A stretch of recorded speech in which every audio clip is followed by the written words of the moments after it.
મારું નામ નવીન છે અને હું રાજસ્થાન જયપુર શહેરમાં રહું છું. હું 24 વર્ષનો છું. મારી મમ્મીનું નામ આશા છે. તે વિધવા છે. આશા મારા પિતાની બીજી પત્ની છે અને મારા પિતાનું અવસાન થોડા સમય પહેલા થયું હતું, જ્યારે હું 14 વર્ષનો હતો. અહીં અમારું પોતાનું ઘર છે અને અમે બંને, મમ્મી અને પુત્ર, ઘરમાં સાથે રહીએ છીએ. મમ્મીનો પોતાનો વ્યવસાય છે, જેના કારણે ઘર સરળતાથી ચાલે છે. એક દિવસ મારી મમ્મીએ તેમની મન્નત પૂરી કરવા માટે ઉજ્જૈન જવું હતું. આ તેમનું ઘણા સમય પહેલાનું વ્રત હતું, જેના કારણે તે હવે વધુ રહેવા માંગતી ન હતી. તેથી તેણે જવાનો પ્લાન બનાવ્યો. પછી હું સાંજે 6 વાગ્યે ઘરે આવ્યો, ત્યારે ફ્રેશ થઈને વાંચવા બેઠો. મારી મમ્મી રાત્રે લેગિન્સ અને ટી-શર્ટ પહેરે છે. હું હંમેશા તેને જોતો રહેતો. મમ્મી મારી નજીક આવી અને બોલી, વિશાલ દીકરા, તને યાદ છે, મેં ઉજ્જૈનના મહાકાલ મંદિરમાં એક વ્રત લીધું હતું, જે હું આજ સુધી પૂરી કરી શકી નથી. મેં કહ્યું, હા મમ્મી, મને ખબર છે, પણ શું થયું? મમ્મીએ કહ્યું, હજુ કેટલા દિવસ હું તેને રોકતી રાખીશ. તું ટ્રેનની ટિકિટ તપાસ કરી લે અને મને કહે કે ટ્રેનમાં ક્યારે ખાલી સીટ મળશે. પછી મેં ફોન પર ટ્રેનની ટિકિટ જોઈ, પણ બધી ટ્રેનો સંપૂર્ણ ખીચોખીચ ભરેલી હતી. મેં કહ્યું, મમ્મી, ટ્રેનો છે, પણ બધી ભરેલી છે. આપણને રિઝર્વેશન નહીં મળે. તમે એકલા જાઓ. મમ્મીએ કહ્યું, મારે એકલા નથી જવું. એ તારી મન્નત છે. તારે પણ સાથે આવવું પડશે. મેં કહ્યું, ઠીક છે મમ્મી, હું સવાર સુધી જોઈ લઈશ અને તમને જણાવીશ. પછી મમ્મીએ કહ્યું, ઠીક છે, અને હા, મને પૂછવાની જરૂર નથી. રિઝર્વેશન કરાવી લે. જલ્દી તમે કરાવો અને એ જ રીતે રિટર્ન ટિકિટ પણ બુક કરાવી લેજે. મેં કહ્યું, ઓકે. પછી મમ્મીએ ખાવાનું કહ્યું. ચાલો હવે જમીએ. પછી અમે બંને જમ્યા. પછી મેં ટીવી જોવાનું શરૂ કર્યું.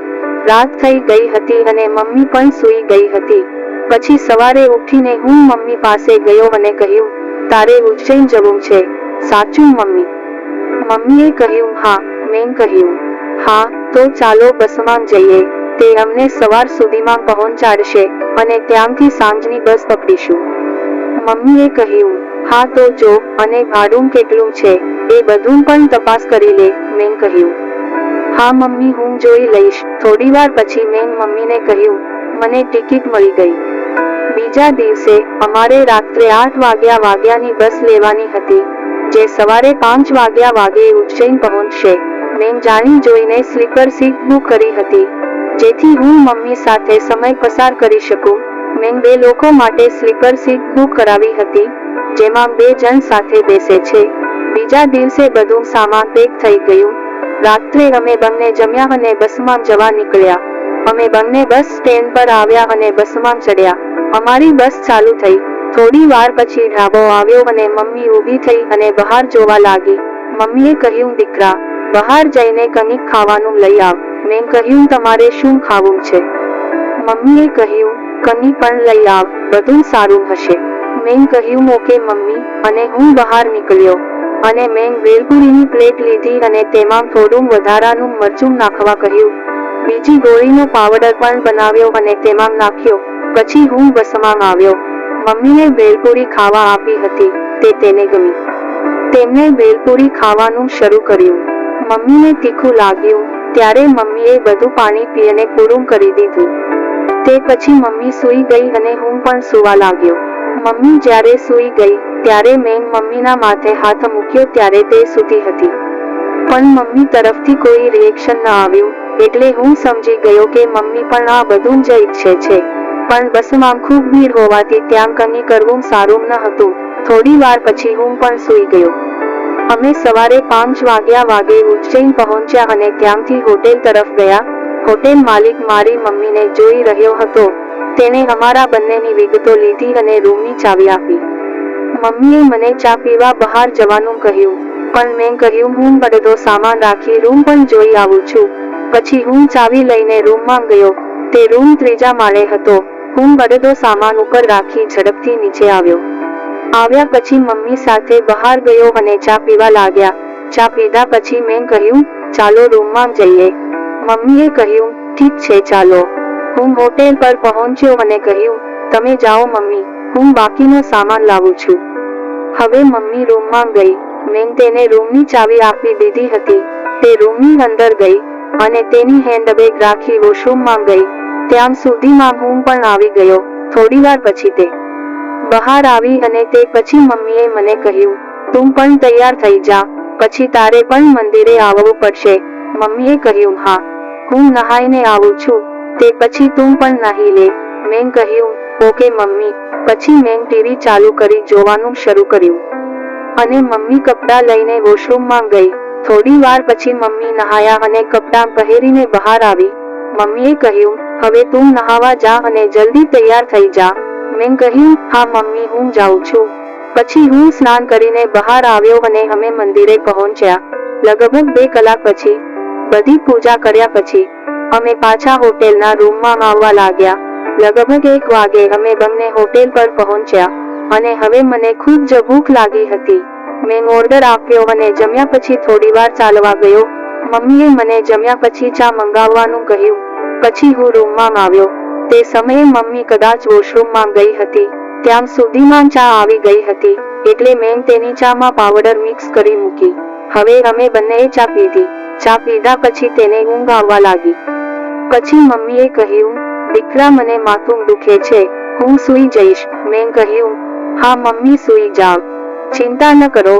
અમારી બસ રાત્રે 8 વાગે છે. મને પણ થાક લાગ્યો છે, હું પણ સૂઈ જઈશ. જ્યારે મેં મમ્મીને કહ્યું તો મમ્મીએ કહ્યું, ઠીક છે, તું પણ સૂઈ જા. હવે હું પણ સૂવા લાગ્યો. થોડી વાર પછી એસી ચાલુ કરવાને કારણે રૂમ એકદમ ઠંડો થઈ ગયો અને અમે બંને સૂઈ ગયા. અમને બંનેને એકબીજાના શ્વાસોશ્વાસનો અહેસાસ થવા લાગ્યો. મમ્મી થોડી અસ્વસ્થતા અનુભવવા લાગી અને મને વારંવાર પકડી રહી હતી. હવે મને ખબર પડી કે હવે ગોળીએ તેનું કામ કરી દીધું છે. પછી થોડીવાર આમ જ ચાલ્યું. પછી મેં મમ્મીને પકડી લીધી તો મમ્મીએ કહ્યું, દીકરા, આ શું કરે છે? મેં કહ્યું, કંઈ નથી મમ્મી, ભૂલથી પકડી લીધી, માફ કરજો. હવે મમ્મીએ નકલી ગુસ્સાથી મારી સામે જોયું. પછી મમ્મી થોડીવાર ચૂપ થઈ ગઈ. મેં કહ્યું, મમ્મી, કંઈ નહીં થાય. અને અત્યારે અમે અમારા શહેરની બહાર છીએ અને અમને અહીં કોણ ઓળખે છે, એટલે મમ્મીએ કંઈ કહ્યું નહીં. હવે મને સમજાયું કે મમ્મી પણ એવું જ ઈચ્છે છે. પછી મેં મમ્મી સાથે એવું કરવાનું શરૂ કર્યું. મમ્મીએ પણ સાવ નિખાલસતાથી બોલવાનું શરૂ કર્યું. નવીન, હું આ બધું કરવા ક્યાંથી રાહ જોતી હતી. હું પહેલેથી જ આ બધું કરવા માંગતી હતી, પણ બોલતા ડરતી હતી. આજે મારી ઈચ્છા પૂરી થઈ. પછી મેં કહ્યું, મમ્મી, જો તમે ક્યારેય ઈશારો કર્યો હોત તો આટલા વર્ષો સુધી રાહ જોવી ન પડી હોત. તો મમ્મીએ કહ્યું, દીકરા, આ ખેતર ઘણા વર્ષોથી ઉજ્જડ છે, તેને ફરી લીલુંછમ બનાવી દે. મેં કહ્યું, મમ્મી, હું તારું ખેતર લીલુંછમ રાખીશ. 4 રાઉન્ડ મેચ પછી હું થાકી ગયો, પણ આજે મમ્મી ખૂબ ખુશ દેખાતા હતા. તેને કહ્યું, દીકરા, આજે તેમ તમારા પિતાની યાદ કરાવી દીધી. ધન્યવાદ. મેં કહ્યું, ના મમ્મી, હું તમારો આભાર કેવી રીતે માનું. તે બધું કરીને પછી અમે બંને થોડીવાર સૂઈ ગયા અને રાત્રે અમે ઘરે જવા નીકળ્યા. આ પછી અમે હંમેશા આ બધું કરતા રહ્યા જ્યાં સુધી મારા લગ્ન ન થયા. મિત્રો, આ વાર્તા તમને કેવી લાગી તે કોમેન્ટમાં જણાવજો અને આવા જ મજેદાર વિડીયો માટે વિડીયોને લાઈક અને ચેનલ સબસ્ક્રાઇબ કરવાનું ભૂલતા નહીં. ધન્યવાદ મિત્રો.